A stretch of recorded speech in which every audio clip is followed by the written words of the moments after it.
চুমু মানে শুধু ঠোঁট ছোঁয়া নয়, চুমু মানে নিশ্চিন্ত হওয়া। দিনের শেষে ক্লান্ত চোখ দুটো যখন একটু শান্তি খোঁজে, তখন কপালে রাখা একটুখানি চুমু বলতে পারে সব ঠিক হয়ে যাবে।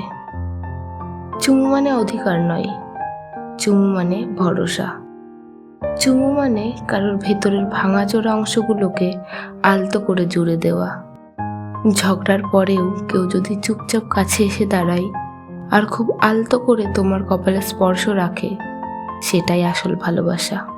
এই কিস ডেতে দামি কিছু চাই না, শুধু চাই একটা সত্যি অনুভূতি, যার স্পর্শে লুকিয়ে থাকবে সম্মান, ভালোবাসা আর না বলা প্রতিশ্রুতি।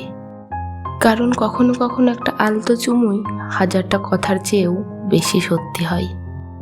সবাইকে জানাই হ্যাপি কিস ডে।